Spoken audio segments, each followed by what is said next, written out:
This is Curious Incident, a podcast for special needs families and your window into the world of special education.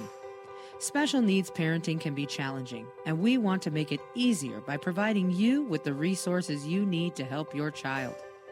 Let's delve deep into the world of learning differently with your host, Special Education Attorney Adam Dayan.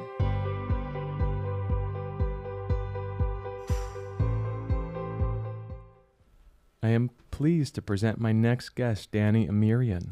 Dani Amirian is a mother to 3 beautiful children, aged 7, 5, and 1.5.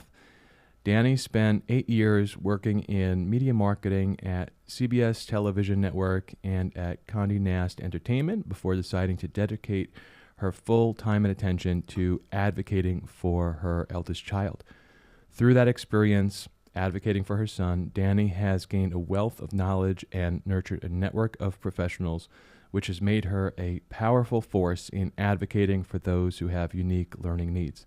Dani, welcome. It's a pleasure to have you here.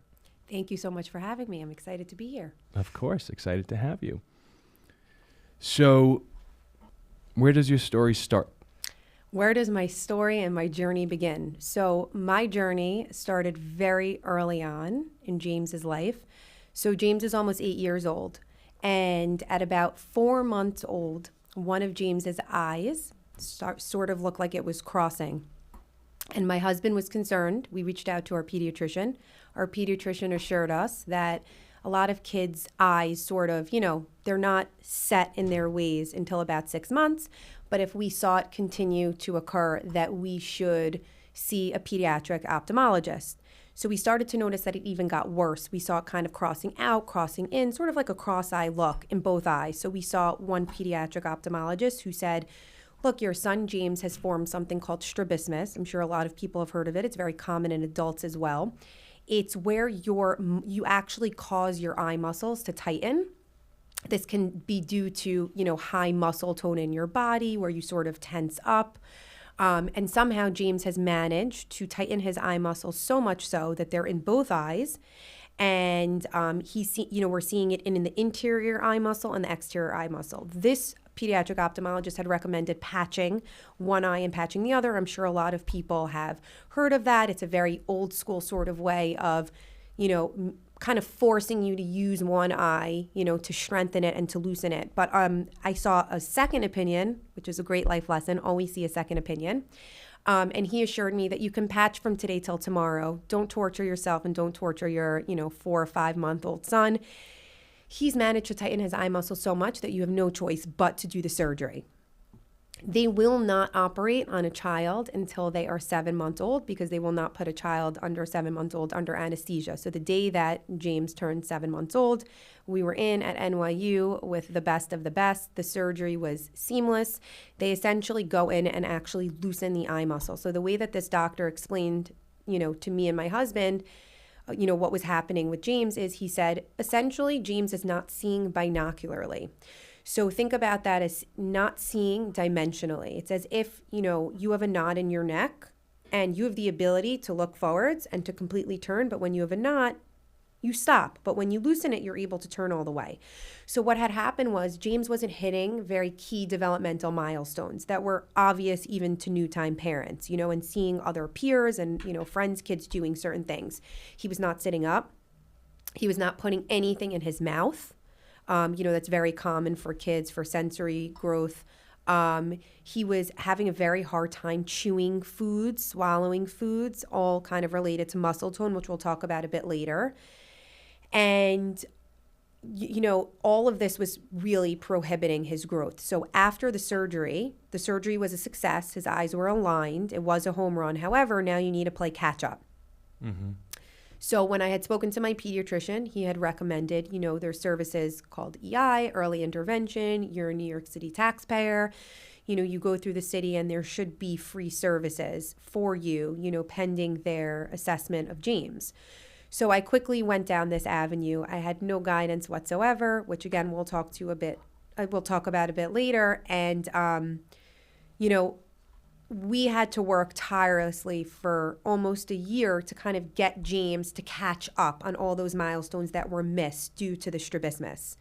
In the beginning, we blamed everything on the strabismus and the eyes, but later on, as you start to learn a bit more about, global delays and motor planning delays, you start to see that everything is interconnected. And typically, when children are struggling, it's not due to one simple thing. There's a lot of little things that kind of add up and cause a delay.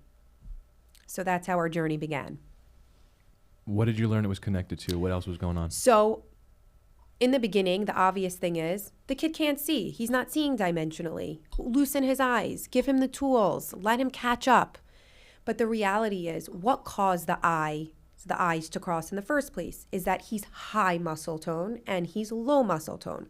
So after working with some therapists, it was clear, which is common with a lot of kids, that he was a low muscle tone in his core, but he's high muscle tone in his arms and his legs, which forced him to cross his eyes. So you need to strengthen the weak muscles through PT and OT, and you need to loosen the tight muscles also through PT and OT. From a speech perspective, he wasn't super verbal. He was very delayed in speech. Why? Why was chewing difficult for him? Why was swallowing difficult for him? Well, it was difficult because, again, going back to the muscle tone, he was low muscle tone in his mouth. So you have to build back up those muscles. And when those muscle tone, the muscle tone in your mouth is low, it affects how you're able to chew, how you're able to use your tongue. So, the muscle tone, right, having a deficiency in both has caused, speech delays, motor delays, physical delays, fine motor delays, right? So it's affecting a lot of different areas. What formal diagnosis or diagnoses did he receive? So James technically has a language-based learning disability, ADHD, and a motor planning delay / a coordination disorder. Okay. The strabismus Yes. was a signal to you that there was more going on, and you contacted early intervention. Yeah. You started getting set up with some therapies, and you were on your way to begin addressing the Correct. issues that James was presenting Correct. So at the time, I was still working in media. I worked a 9-to-6 job, and I called tirelessly this number that was given to me by my pediatrician, and it was no easy journey, or short journey, I should say, to finally get in contact with the city and get them to agree to come and evaluate your child. And the way that it actually works is they send about 5 different specialists, and you need to coordinate with each one of those specialists a time that works for them and a time that works for you and your child. And they come into your home and they actually do an assessment of your child. Once they wrap all of that up into a bow, they make a suggestion and a recommendation where you personally go in and have a meeting with the city, and they say your child qualifies for, X amount of PT, X amount of OT, X amount of feeding, X amount of special instruction. And then you get put in touch with a coordinator who may or may not be good and or responsive, who then connects you to a bunch of different agencies of therapies that, again, it's kind of hit or miss with EI. So it is sort of a lengthy journey from start to finish that's very much dependent on how quickly the city's moving, how quickly you can get the evaluations done. I personally didn't waste time with that. I also had him working in some private speech therapy and OT and PT, which was just me being a very proactive, get it done, attack the issue type of person. So I didn't waste those 3 to 4 months where I knew it was so pivotal for James to hit these milestones and I couldn't be reliant on the city. So that is how our journey began. And we always say, the strabismus was our lucky sign because it was such an obvious issue that kind of opened the door to deeper issues that most parents probably don't see until a bit later, right? A lot of parents either notice something because they're not hitting a very key developmental milestone, and or usually when they enter a TWOS program, right, and they hear from, heads of school or teachers that they're kind of struggling in this area or that area. So we got very lucky that we were able to attack this issue very early on. That's a good way to look at it. So I want to talk more about the EI services, but first I want to understand how the strabismus and the surgery and all of the surrounding issues were affecting the dynamics in your family. Sure. How is that affecting home? So, look, when James was our first child, so for a while it was just him. And then we had our daughter, Jules, who's now 5.5, who moves at a very quick speed. And now we have our baby, Jacqueline, who's still, a little bit young to compare. But it has not been easy at all. It's been a journey in itself. Every person and every parent handles things very differently. I personally, being the mom, I'm very tough. I've always lived my life. If there's a problem and you're able to fix it, it's always good news. Let's do whatever it is that we can to attack and to fix and to try everything and talk to everybody. For my husband, it's his son. It's a little bit of a tougher pill for him to swallow. So I think there's been a lot of management at home of sort of shielding him a bit. He's been obviously so supportive and he's there by my side, but there are certain things that it's harder for certain, for a parent or for certain people to process. So that's definitely been a bit of a job in itself, just sort of, calming down the situation and reminding that this is all fixable and workable and, we're going to get there.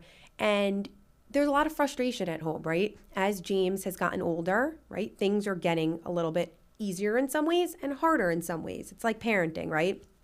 And when they're babies, it's little kids, little problems. And as they grow, the problems kind of become a bit more complicated. So, as James is growing up, it's been challenging from like a sports perspective, let's say. My husband, of course, it's his only son. He grew up being a very great athlete. He wants his son to be a great athlete. James is athletic, but James can't function in a group setting of sports or a league like other kids can because it's overwhelming for him. He needs more redirection. Is he as good at the skill? Sure. But he needs to go through that process and play in a different way. And it's challenging. Watching your second child, sort of be more advanced in every department, whether it was potty training or speaking, or now we're up to reading and writing, is a challenge as a parent, right? Because the number one thing you can do as a parent, and I always believe this, it's not about smart or not smart, good at school. It's always about instilling confidence in your child. You cannot teach confidence. Being, excelling in certain things, that's hard work and that can always be taught. Confidence is something that needs to be instilled in you as a young child and from home. So the number one thing for my husband and I is that James never loses his confidence. And I'm proud to say at almost 8, we've never given him even the chance to lose any semblance of confidence. But I think that is key. Amazing. And we've talked about your job. You Yep. were working full time, and then you made the decision to stop working so that you can focus fully on James. Correct. Do you want to say a little bit more about that? So I love to work. I'm very much a doer. And believe me, I'm on multiple boards and I'm always working on a new venture. I like to work. I like to feel productive. Media was always my passion. I held several internships in the media field. I came out of college. I worked at CBS Television Network. You touched on that. I was over at Condé Nast, and I love to work. When it was around the COVID time, my company, I went back to CBS after I took a short stint at Condé Nast. I went back to CBS, and the company was merging with CBS was merging with Paramount. Sorry, I'm thinking back to the UPN days. And a lot of people were walking away. And I saw it as a kind of, I don't know if you want to say it was a sign or an opportunity for me to walk away, kind of take a little bit of a package deal and focus on James. It was a struggle going to work, getting there at 9 o'clock, not being able to leave at 6, even if my work was done at 3 o'clock, missing all these therapy sessions, never being there to, never being able to pick him up from school. And at this point, I had my daughter, Jules, as well. And I just felt like it's time to sort of shift and dedicate my time and my energy to my son. And I'm very grateful that, me and my husband had the ability and the means to do that, because I understand when, in some families and in some households, it's not an option. That must have been a big change, and I'm sure Huge. James has benefited greatly from that decision. I hope so. I'd like to think so. what is your advice to parents who don't have the opportunity to leave their career to become a full-time parent?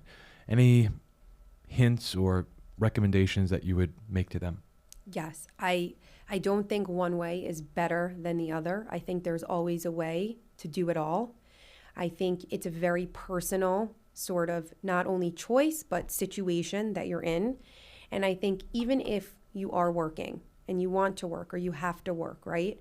There is still a way to be there for your child and to advocate for your child the same way you are when you're not working or in the workforce. You need to stay extremely organized. You need to make sure that you're in very close contact with, the educators of your child, with their teachers, with their team, with their therapist, whether that's through the city or privately. You need to also make sure that everybody's connected. And it's important that whenever you can drop in or set up some time, especially at young ages, you need to understand how therapists are working with your child. Number one, it's important that they meet you, right? Because you make sure that they're actually working on the goals that your child needs to hit, right, in order to improve. And number two is it's very important that you're learning the skills that they're implementing so that you can implement them at home, in the morning, on the weekends, on vacation. You see, progress with kids or with anyone, it all comes down to repetition. And no matter what great therapists you work with or what great schools you go to, therapy sessions are 40 minutes, 30 minutes, an hour. What happens after that? School, okay, there's summer break, there's December break, there's spring break. You as the parents, the home is always number one. Like I said, it's the number one place that's going to help you instill values and confidence. It's also the number one place where you have the opportunity to repeat the repetition. If you are not connected or aware of the different exercises and the different techniques that are being introduced to your child, how is your child supposed to grow? Additionally, if there's no FaceTime, it becomes less personal for these professionals. And I think that that's key. And lastly, making sure that everybody is working together. I can't stress enough, that has helped James make huge gains. I have his school team, I have his personal team, and myself. And I am constantly making sure that everyone's in communication. When everyone works together, you see much more progress. I think that's so important. Everybody being on the same page, Yep. having consistency across the board, making sure, as you said, what's being done at home is reinforcing what's being done in the sessions. Correct. And you made a really interesting point about giving the providers a family and a person to fight for, right? The more involved the parents are, the more the providers feel connected and see that they're working to benefit a family. Exactly. So let's get back to early intervention. Sure. You talked about some of the services that were put in place. You mentioned speech therapy, occupational therapy, physical therapy. I'm not sure if they were... Feeding, special instruction. There are some other types of therapies that they offer for 0 to 3. Okay. Do you want to talk Sure. about what difference that made in James's progress and development? It took me a little while to find the right team of those therapists. A bunch of therapists sort of, canceled or never showed up. But once I did get a pretty solid team, they worked with me. I did my best to be home whenever I could for these sessions, or sometimes they would even record them for me when I was at work. So just, I could stay up to date with what's going on and ensure that we implement all the tools and skills as much as possible. But I also was working with a private team, and I'm going back to this together and to that personalization. We live in this whole digital world, but again, that face-to-face, that feeling invested, I made an extra effort with all these EI therapists, right, to ensure that they were comfortable to work around their schedules, to be there, to offer them coffee when they walk in. Sometimes it's just the little things, but we did see improvement. It wasn't from one specialist. It was a team effort. It was the connection of my 4 or 5 EI therapists in conjunction with my private speech and my private OT. So we were very much a team. But it took me almost to the last 6 months of qualifying for EI for me to find a fully stacked EI team. So you had a lot of providers involved. How did you stay organized about it?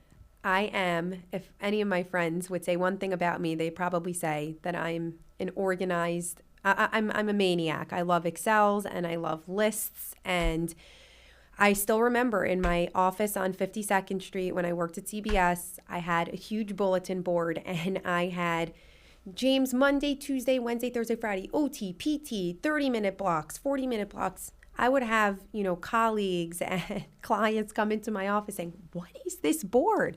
Like, this is my son James's therapy board. This has nothing to do with school and music classes. And it was overwhelming, but there's a way to stay organized, whatever works for you. For me, lists work great. For some people, it's a calendar. But you do need to stay organized, because if you don't, and you're trying to keep track of even 4 therapists, let alone 7, and then there's school day, and if you have, some nannies or people helping you, it's just a lot to manage. It's a lot of organization. But kids are a lot of organization. Yeah, but kudos to you. That's really impressive. What other support systems are essential? Who did you rely on in terms of family, friends, support groups to help you navigate this whole crazy process? So my husband's always been my number one rock and my number one supporter. He sort of, has always given me the green light. I trust you over everyone. Whatever you say, we'll do. So at whatever cost, at whatever sacrifice. That's a good man. He's a good man, right? What do they say? Happy wife, happy life. So my husband, I would say, is my number one rock, but I'm very grateful. I have incredible parents and incredible in-laws who have always been nothing but supportive and have helped us compensate in a lot of ways. Even sometimes, weekends hit and James has gotten a bit older, and he doesn't have these sports leagues and all of these things. And just the amount that his grandparents have, not just the love, right, but the amount of time that they've spent with him and just being there for us and ensuring us that it's all going to be okay. And, there's light at the end of the tunnel. You weren't great at school either. You had these struggles. Everyone has struggles. You're going to get through it. And then, of course, I have incredible friends who have been by my side from day one that have always been cheerleaders. And anytime they hear anything that might be helpful, they've always shared that information with me. And, as you go through the motions and the years, you become more experienced as a parent and you meet so many different people, peers, professionals in this community, and you gain so much knowledge, and it gives you that much more confidence and it empowers you to do more, learn more, keep going. So I've been very, very, very lucky. Nice. Okay. You're smiling, so I don't know where this is going. Yeah, no, it's shouldn't come as much of a surprise. I think I know how you're going to answer it, but I'm going to ask it anyway. There's so much information out there, and sometimes it's hard to know where to start. And I'm wondering if there was some kind of turning point or specific resource that made the process easier for you. I don't want to say that all of the professionals that I've met and even school educators along the way haven't helped, because everything that everyone has, brought to my attention, they're like those mini puzzle pieces, right? But there was never one thing that really made everything click and made that really tiny puzzle come to life. Part of that could have been because James was really young. Part of that could be because I just don't think that there, at least in my 8 years of exploring this field in the New York area, there isn't a one-stop shop resource to help navigate parents through any version of this world, process, struggle, which is actually why me along with a good friend of mine are working on a new business venture that we're super excited about.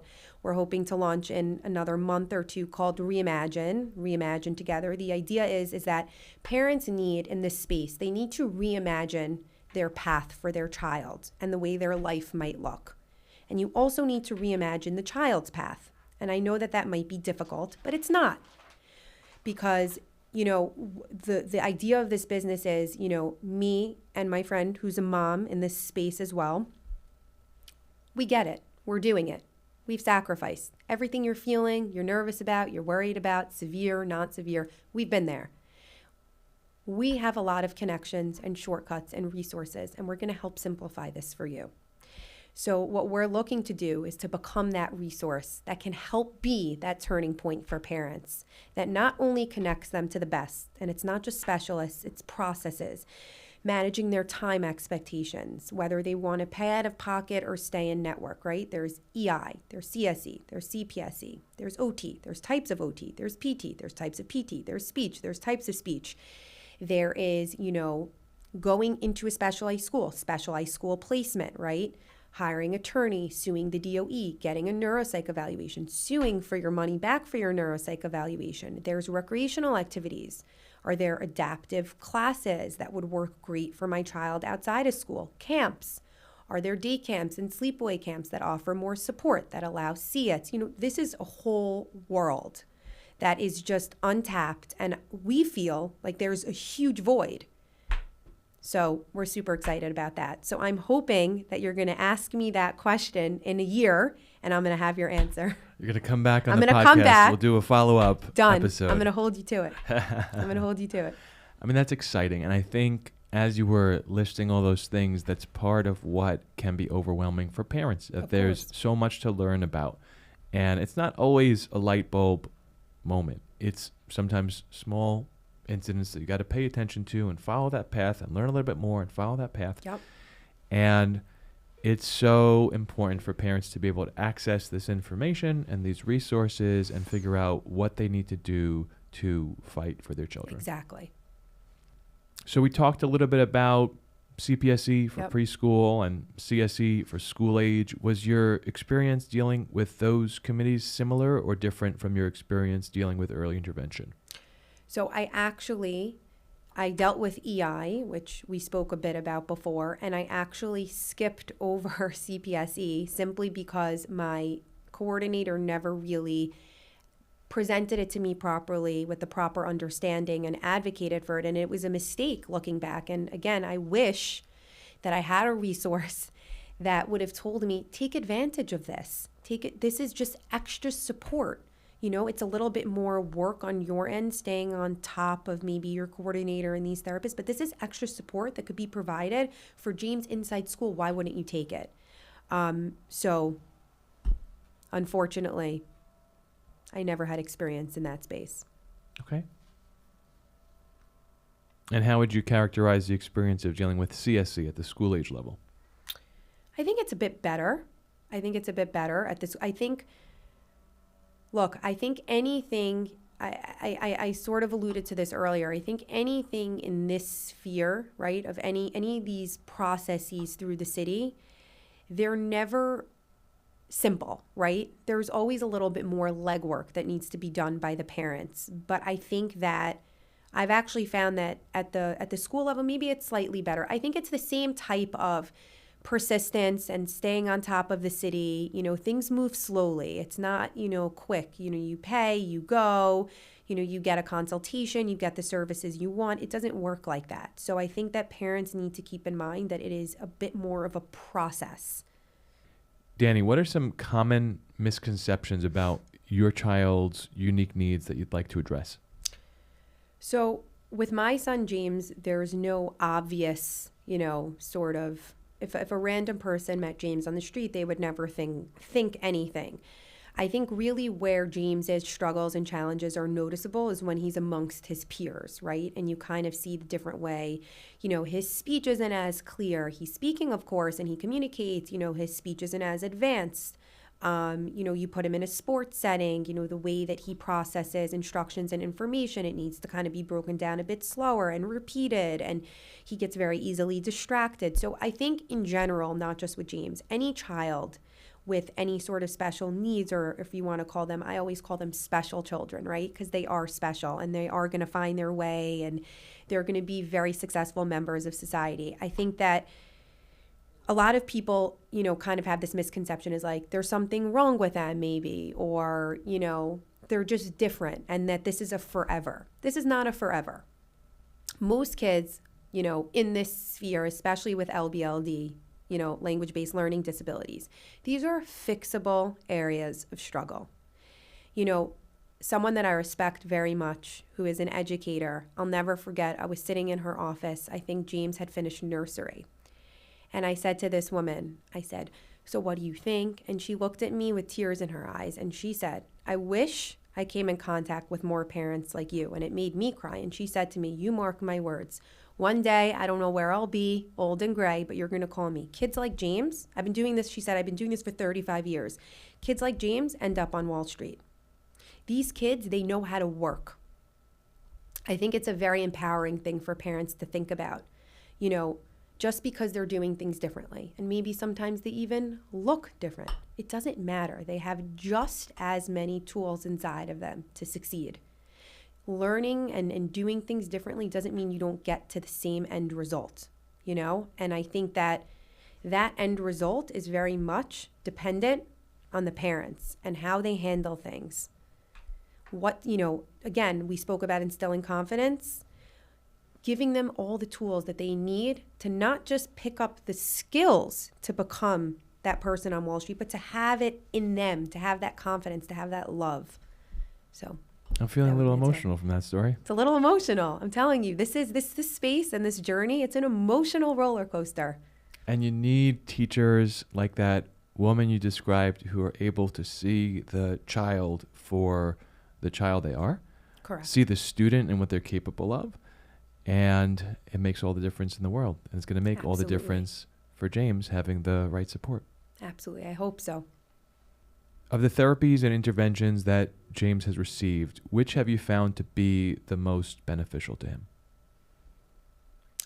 It's a tough question, only because I stand by my statement earlier where I wish there was this one magic person and one magic, therapy that fixes everything. But the thing about all of these challenges and delays is that they are all interconnected. So let me ask a different question, because you're right. You did say that earlier, and that's an important point. Of the people you and James have worked with, I'm talking about the providers, what about their characteristics or skills or expertise or demeanor has made a difference in terms of James's learning and development? I have a perfect answer for you. It's brutal honesty.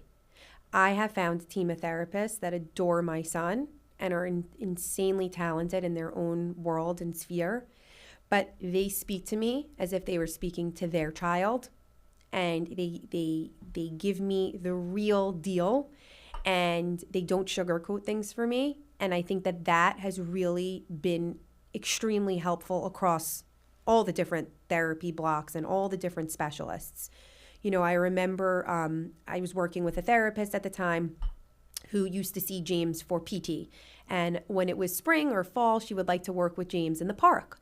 And I just remember her saying to me, "Dani, I don't want you to freak out, but kid needs glasses. 100% the kid needs glasses. I've been to so many different optometrists. What do you mean? We did the strabismus surgery." She goes, "I don't want to sugarcoat things for you.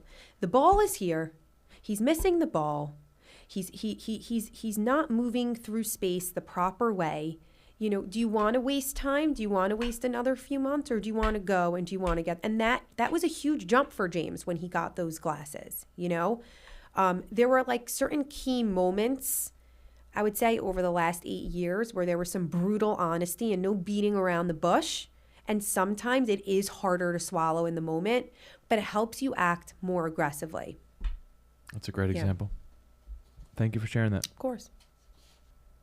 One of the hardest parts of parenting a child with special needs is the emotional toll it can take. Yeah. How did you manage the emotional side of advocating for James, especially when things got tough? It's a good question. I want to say drink, but I'm joking, but not. Look, it is a journey and it is a roller coaster, and some days and some months are better than others, meaning, children are humans, right? And Rome wasn't built in a day. Progress isn't made overnight. Sometimes you see time periods of huge jumps and gains, and that's really motivating and empowering. And then sometimes you just are kind of not at a standstill, but they're very minor jumps. And there's a lot of frustration in those periods. So I would say things that I do is, one, make time for yourself, because if you are calm and you have your eyes at the light at the end of the tunnel and you're able to constantly see that and keep that motivation and that empowerment, I think it helps you stay calm during those really frustrating times.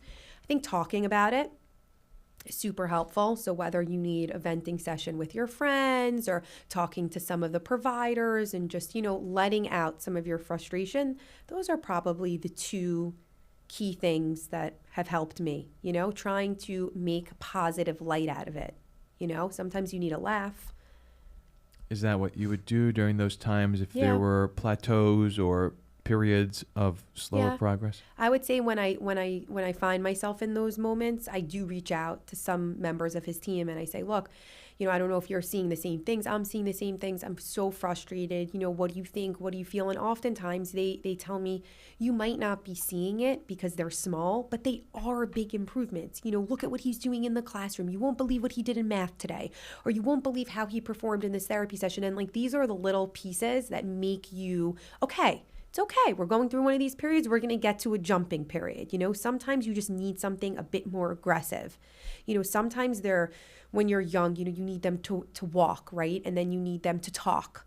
And then you need them to write and read, right? So I'm kind of at that moment where, we're going to be looking towards medication. I'm open to share. And, that's that next aggressive jump. And a doctor who I saw who was, doing James's most recent neuropsych evaluation said, Dani, look, it's exactly like you said, right? You come to some very pivotal milestones, right, that you need to ensure that they hit. And I think that walking and talking were the first, and now we're up to reading and writing, and kind of it's a little bit more school-based, and we're not the improvement, there's improvement, but it's not quick improvement. And he said it's time to act a little bit more aggressively. We know there's been an ADHD component there. And, maybe this is the aggressive change we need to make to help sort of, help James make those big gains. I feel like I want to flag this for our follow-up episode as well. I love it. So many parents struggle with this, the question of whether to put their children on medication. It sounds like you're in it right now, figuring out, are you going to do it? What's that going to look like? Speaking with the medical professionals. So this moment that you're in right now, the uncertainty of it, trying to figure that out. Do you want to speak to that a little bit? I think it could be helpful for listeners. Yeah, absolutely. So, medication is in extremely prominent right now amongst kids. I'm from the school of, I hate putting anything in the system that's not necessary. I think most parents would probably say, why give anything? But when you sit down with healthcare professionals, especially the psychiatrist, right, who essentially, prescribes some sort of medication, and I'm happy to share that we had met with a really great psychologist out of Cornell, and she said, Dani, listen, it's as if James is in Times Square 24/7. Take a step back. Wow. Close your eyes. Imagine what that's like. The noise, the lights, the distraction. How can he focus on anything? How can you see what he's really capable of? It's actually amazing that he's able to compensate so well and get by in the way that he is. She also helped share a personal experience, which made me and my husband feel a lot better, that she too has a son that's on a similar medication. Our big concerns are mood swings and changes and appetite, suppressants, but there are a lot of silver linings, and that these types of medications, they're, put inside your breakfast, crushed or swallowed, depending on, or it's in liquid form, depending on your child's age. So they get that breakfast in. It does wear off before the school day ends. So you do get that dinner in. I'm trying to make this a bit more appetizing. How many kids really eat lunch in school, or what, So from an appetite perspective, there are a lot of different medications that do different things, and it's very much dependent on what will work for your child. And I've been told that it takes a while to find that cocktail, that recipe, so to speak, that works. But there are a lot of ways where it won't affect the appetite and where it won't affect the mood. But you have to try, because how can I leave James in Times Square 24/7? This kid should have a chance to have a quiet mind and to be able to focus. So again, I think sometimes you have to go against your nature and what you want. I was telling you a little bit before the session, we all have visions of what we want for our children. We want them to go to these schools. We want them to be in this profession. We want them. Sometimes life doesn't go according to plan, and you need to adjust, and you need to take yourself out of it and what you want and what you hope for and do what's best for them. And the same way you need to be an advocate for them if you're seeking EI or CSE or CPSE or therapies, private, whatever it may be, you also need to take chances. You need to try everything. And medication, it's a trial. It can help and it cannot help. But if it doesn't help, you're back to square one. But if it does help, it could be game changing for your child. So we are going to move forward and we're going to begin some trials on some medications. And look, we're a bit nervous, but at the same time, we know tons of kids that are, on variation of medications, and it's been a huge, huge, huge help for them. So that too is super motivational.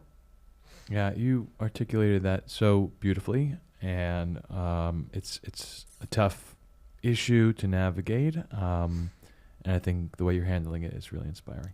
Thank you. Dani, knowing what you know now, what advice would you give to parents who are newly facing these challenges? I would say ask a lot more questions. I would say fight harder. No matter what you're doing or who you're working with, ask more questions. Push back. Ask for more. Do more. I would like to think I was pretty aggressive even back then, but now looking back and knowing what I know I could have been more aggressive with the city. I know I could have sought more services than I got, more frequency, I should say. I think I could have asked a lot more questions when I used to go to different doctors, like when I went to a developmental pediatrician and I went to a neurologist. It was sort of just like, check it off the list, get it done. I mean, do you blame me? I had work, I had other kids, it's natural. But asking the questions is also where you are able to make huge gains, right? Because sometimes it opens up different doors that were closed that you never would have thought of to explore. So I think that would be my big thing, is ask more questions and push back more. You're such an outgoing individual as a member of several boards and being prominent in your community. Has that helped you guide James in navigating social interactions with other children and families? Definitely. I'm so grateful for my community, both the community that I grew up in and, that I sort of inherited through my husband. And I continue to, grow and gain as I move through life. I mentioned it earlier, for me and my husband, James goes to a specialized school and he has friends in school, and that's great. And his school days are super long. But when it comes to weekends and it comes to vacations and it comes to summer, me and my husband are very big believers in also tapping into our communities that I rely on so much to sort of keep him with his peers, even if they're more advanced, right? It's sometimes, I believe, very beneficial for kids to be immersed with different styles of, learning, right? So even if it's just recreational learning through sports and just through play and through speech, I think that has really helped James too. We find ways to do that and compensate, right? So I'm lucky I have a lot of friends and family friends, who have kids around James's age, and, they love him, right? Like a cousin or a brother, and he's a great kid. He's cool, he's fun, what's not to like? But, he just might not play basketball at the same speed, but, keeping him in those play-based environments with those kids, it's helped him learn, what he wants to do. It's helped make him more motivated, I would say, whether it's building a Lego tower, right? Or it's kicking the soccer ball, whatever it is. Another thing my husband and I have done, which, different professionals will say different things, is we've kept James in a mainstream day camp. We've given him support. So we send him with, I don't want to say SEEIT because technically they're not a SEEIT. They're a teacher in some sort of, nursery program. And it's really just to give James the extra support when he needs it. When you're in a group of 22 boys, sometimes things might get lost in the shuffle for him. So that support is there for comfort. And sometimes when he needs to sort of be pulled out or take a break, he has that. So again, that goes back to, we push him to be in these environments so that he's ultimately able to. But at the same time, we don't want him to ever lose any sort of confidence.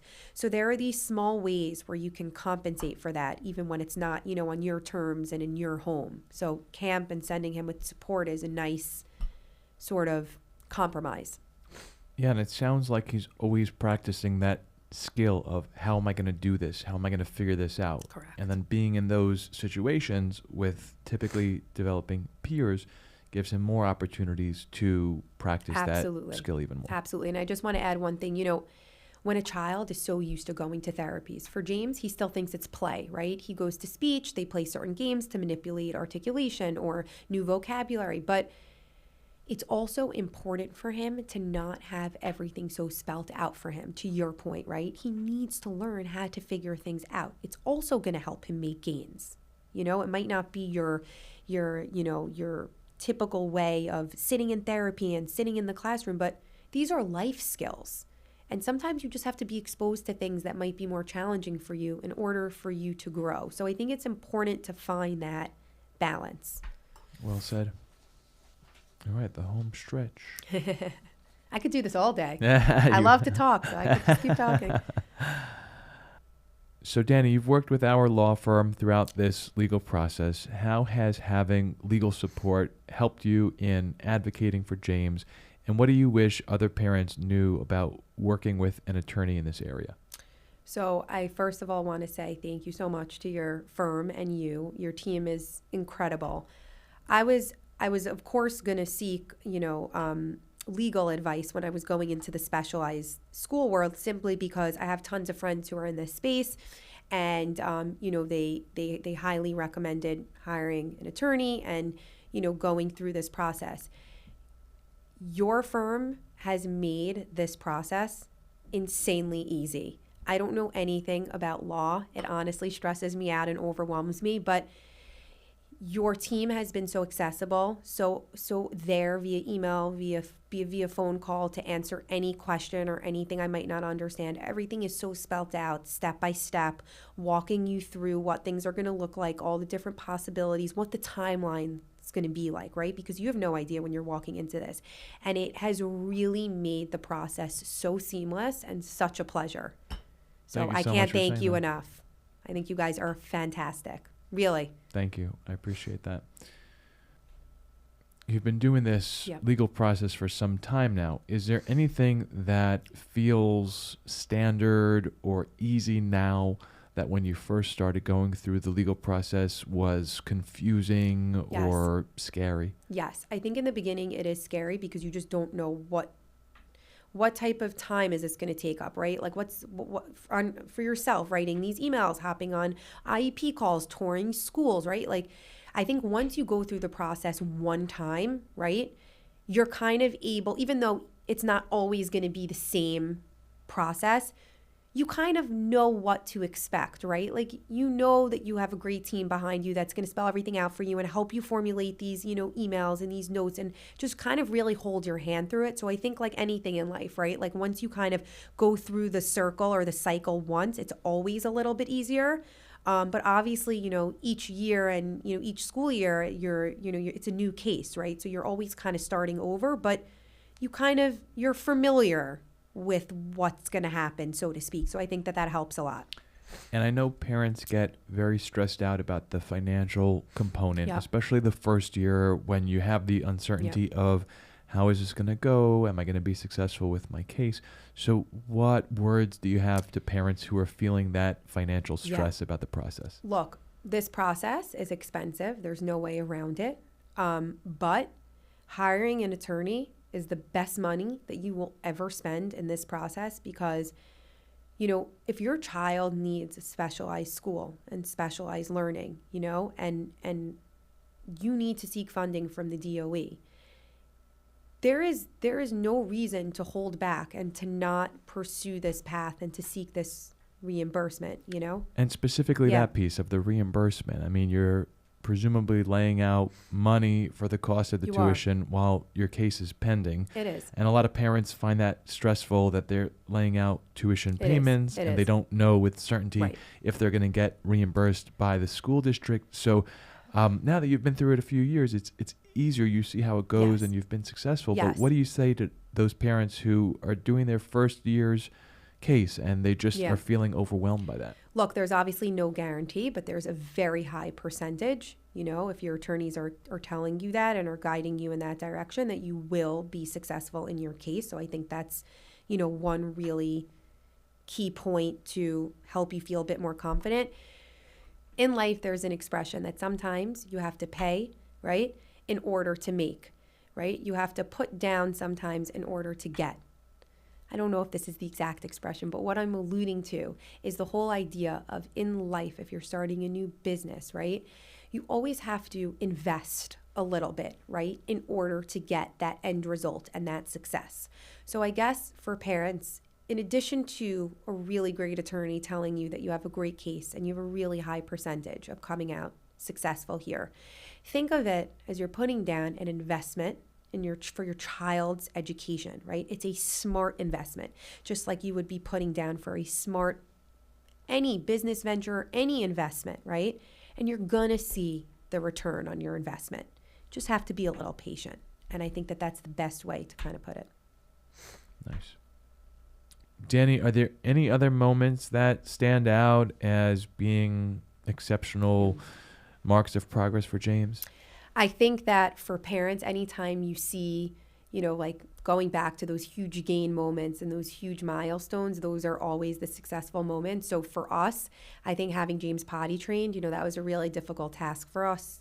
I'm not going to get too into it, but potty training, you need a lot of different coordination going on. Your mind speaks to your body speaks to your mind, then you have to verbalize it. So that was a challenge. So when we finally got James potty trained, that was a huge memorable moment for us. I would say, James being able to speak and put together a sentence was very, very memorable for us. And as of most recently, watching him sort of be able to read a simple sentence and even do his homework on his own, on his Chromebook, and manage, figuring out how to navigate a laptop. It's, these are the moments, that really stand out to you as a parent when a lot of simple mundane things are really difficult, and then you see your child just sort of doing some of these maybe more advanced or more age appropriate tasks. You feel it differently than I do, at least with my other children, right? I'm like, yeah, of course she's going to do that, of course. But with James, it's always oh my God, this is amazing. Do you believe it? I remember when we got him out of the pull-ups. That was a huge moment for us, right? Potty training was one thing, but then you have to move on to the night. So these are the types of moments that give you a lot of joy and hope and motivation. Nice. You've been wonderful in this conversation. Is there anything more that you would like to share with our listeners? It has been a pleasure being here. I think I covered everything. Look, to anybody who's listening, you're not alone. It's a tough space to be in. It's not easy. I hear you and I feel you, but there's a way through it. And there's a way through it with a smile on your face. There's a way through it having fun. It doesn't have to be so heavy and so serious all the time. And, you need to believe in your child at the end of the day. You need to... It's not just loving your child. You need to believe that your child is going to improve and is going to come out of this in whatever way makes the most sense for your child. You need to feel that and you need to own that, and then you need to implement that in every possible way. Advocate, go, do, speak to people. Being open, speaking leads you to new specialists, to new ideas, to new doctors. Be open, have a smile on your face, and stay motivated. That's what I would say. Amazing. Thank you so much. It's been great having this opportunity to sit down with you in person and have this conversation. You are a force, and James and your other beautiful children are so lucky to have you. And I look forward to having a follow-up conversation in a year's time. Follow up. When you launch your business. Reimagine. Get ready, everybody. Reimagine. Moms, get ready. We're going to reimagine the way things are done in the special education space. And I'm so looking forward to speaking with you further about it. Me too. Thank you so much for having me. Thanks, Dani. Thanks for listening to Curious Incident, a podcast for special needs families. Don't forget to subscribe for a new episode every month. For more resources and helpful information, check out our website and blog at dayanlawfirm.com. This podcast provides general information which is not intended to and does not constitute legal advice. You should not rely on this information for any purpose. For legal counsel, you should consult with an attorney to discuss your specific circumstances. Your listening to this podcast does not create an attorney-client relationship between you and the law offices of Adam Dayan, PLLC. No attorney-client relationship is established unless a retainer agreement has been executed between the client and the law offices of Adam Dayan. This podcast may constitute attorney advertising. Prior results do not guarantee a similar outcome. Any guests featured or resources mentioned on this podcast are for information purposes and are not endorsed by the law offices of Adam Dayan, PLLC.